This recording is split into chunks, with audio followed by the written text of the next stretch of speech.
Ito yung sinasabi ni Duterte, yung wala pa siyang kaso. Wala pa akong kaso kahit matagal na akong pumapatay. O, diba? Tangina, galing. Oh. Ba't wala pa akong kaso? Ang tagal-tagal ko nang pumapatay. Wala, umamin na, may pinatay. Ang tagal na daw niyang pumapatay. Ipakulong na natin. Puta, tinanong nyo. Sino ba mga pinatay mo? Kung yun ang tinanong mo, sigurado ako mauutot ka sa kakatawa.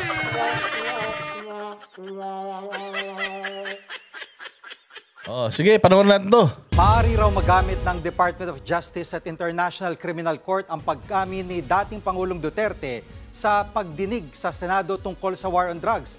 Pero tanong ni Duterte, matagal na siyang pumapatay, pero bakit wala pa rin kaso laban sa kanya? Nasa frontline ng balitang yan si Camille Samonte. Alam mo kung ba't walang kaso kay PRD? Kasi yung bibig lang niya yung pumapatay. Kapag pumatay ka kasi, kailangan may hawak kang kutsilyo, may tao, ginilitan mo leeg, patay yun. Pero pag bibig mo lang yung pumapatay, sabi nga nila, if yung mura nakakamatay, patay na kayo lahat sa dami ng mura ni Duterte. Yung bibig niya lang ang nagsabing pumapatay siya. Pero wala kayong nakikitang ebidensya ng pagpatay niya. So how can you use that against him? Saang kaso, saang murder nyo pwedeng idikit yung statement niya? Wala naman siyang pinangalan ng tao na pinatay niya. So sinong tanga? Siya o kayo? Sa bibig mismo ni dating Pangulong Rodrigo Duterte na nanggaling na nagtataka raw siya kung bakit hindi pa rin siya kinakasuhan ng Department of Justice, gayong matagal na raw siyang pumapatay. Bakit hindi pa ako kinakasuhan ng Department of Justice? Matagal na akong pumapatay. Is it an open-ended statement or a closed-ended statement? Sinabi niya ba na marami na akong napatay, pumapatay ako ng tao? Wala naman. May sinabi ba siyang pinatay ko si Jay Guevara ng Antipolo? Wala naman. So paano? Anong kakaso nyo kay PRD dahil masyado siyang makwento? Ganyan. Halimbawa ako nagkukwento ako. Inang galing ko kahapon. Lumipad ako. Yan naman kakaso mo sa akin. Alam mo naman nagyayabang lang ako. Meron bang kaso mayabang? Kasi para sa akin, si PRD napakayabang. Ang dami na daw niyang pinatay. Anong pwede mo ikaso sa sobrang yabang? Meron ngang kainuman ako sa amin eh. Lahat na lang alam niya. Lahat na lang siya bida. Pwede ko bang kasuhan yun? Ano yung kakaso mo? Ang ikakaso ko dito, too good to be true. Wala, di ba? Manunod pa kayo sa mainstream media, kay Boss Dada lang eh. Kaya na nating ipagtanggol si Duterte. Sinabi yan ni Digong sa pagharap niya sa pagdinig ng Senado kaugnay ng kanyang kontrobersyal na war on drugs. Matagal ako pumapatay ng tao hanggang ngayon hindi pa sila nakapile ng kaso? Ayun matagal na akong pumapatay ng tao hanggang ngayon di pa. Tao, sinabi pala niya tao. Matagal na akong pumapatay ng tao hanggang ngayon di pa sila nagpa-file ng kaso. Kasuhan natin siya dahil pumatay siya ng tao. We are filing a murder case against Duterte for killing people. Sino? Ewan ko sa kanya, basta sinabi niya na pumatay daw siya ng tao. So how can we convict him? Where the evidence? Where are the complainants? Sino yung mga tao? Di syempre nilabas nila yung mga war on drugs victim. So siya pumatay dito? Paano? Anong ginamit niya? Barel, kutsilyo, lason, kilite, inggit? Sasabihin siguro, wag na nga. Hindi pa kayo nagtanda. Si Leila de Lima, kakahanap niya ng butas kay Duterte. Wala siyang nakita. Wala siyang nakitang ebidensya kay Duterte. Pucha, hindi pa kayo nagtanda talaga. Sige, diretso. Tanong tuloy ni Senator Risa Hontiveros. So mas okay pong patayin sila kesa ipreso sila? Wala mo pakialam dyan sa kriminal, ma'am. So thank you for making that of record. Pakialam sa kriminal Tama? Anong tanong ni Ontiveros? Ano natin? Hindi nyo naiintindihan to. So tama ba na patayin yung kriminal, sir? Ano sabi ni Duterte? Wala akong pakialam sa kriminal. Kung mamatay sila, mapunta sila sa impyerno, wala akong pakialam. Magkita-kita kami doon. Sinagot ba niya si Ontiveros o hindi?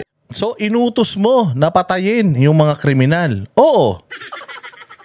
Okay, so umamin ka na inutos mo? Oo. Tanungin mo sila kung sinunod nila. Halimbawa ako yung pulis.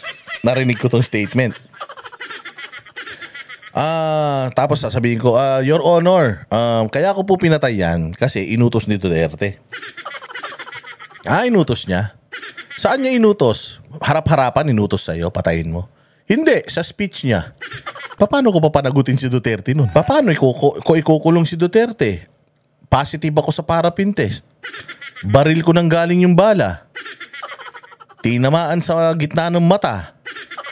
So, ikukulong natin si Duterte doon. Sige, diretso.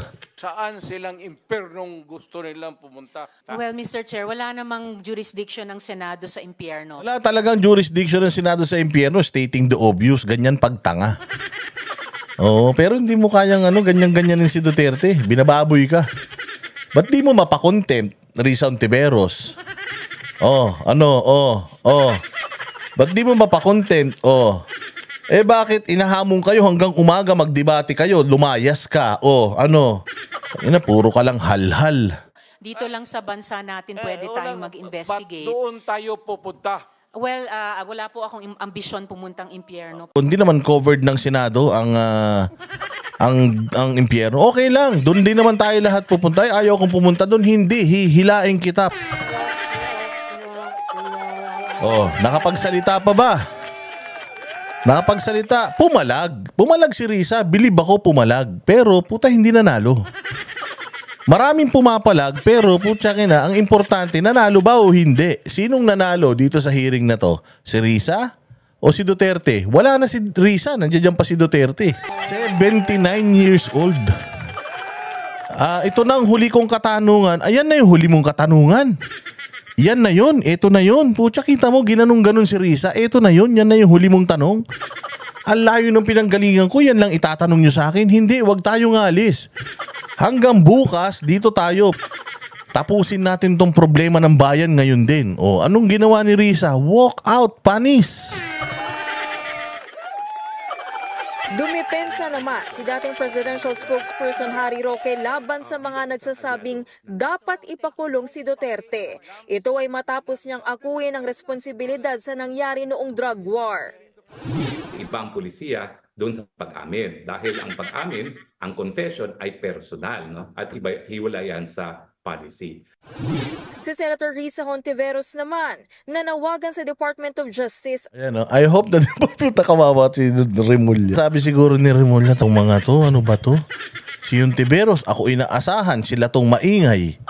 Si Abante, sila tong maingay, ako yung inaasahan. Anong isasampa kong kaso kay Duterte? Imayabang lang siya. Wala namang ginawa si Duterte dun. Sa Senado, kundi nagyabang lang ng nagyabang. Ang dami niyang pinatay, ang daming ganito, ang dami niyang ganyan. Pinagmumura niya lahat. Anong sasampa kong kaso sa kanya? Cursing? For being boastful? Dahil sa inyo, pag namatay si Boying, kayo may kasalanan ni Abante. Pinapahirapan niyo yung tao. Konting panahon na nga lang itatagal nun sa mundo eh. Pinahirapan niyo pa. At sa International Criminal Court na pag-aralan ang ginawang pag-amin ni Duterte habang under oath siya sa Senado. Para kay Senate President Chis Escudero, mahihirapan si Duterte na bawiin ang mga sinabi niya. Mahihirapan talaga siyang bawiin. Under oath naman yan, tanga katulad nyo. Di niya yan babawiin. Di niya yan babawiin. Pero puta, mahihirapan din kayong kasuhan siya. 79 na yan. Hindi nyo nga alam kung hanggang kailan pa tatagal yan si tatay eh. Sana tumagal pa to, mga 50 years pa, para 50 years pa kayong sumakit ang ulo eh. Madalas sinasabi ng ilang mga nakapalibot kay Pangulong Duterte, dating Pangulong Duterte, na biro lang yon, nag-joke lang yon. hindi marahil pwedeng sabihin biro pa kung ano man ang pinanumpaang sinabi niya. Sabi naman ni Blue Ribbon Subcommittee Chairman Coco Pimentel, dapat pag-aralan ng mga abogado ang lahat ng pahayag ng dating Pangulo sa pagdinig.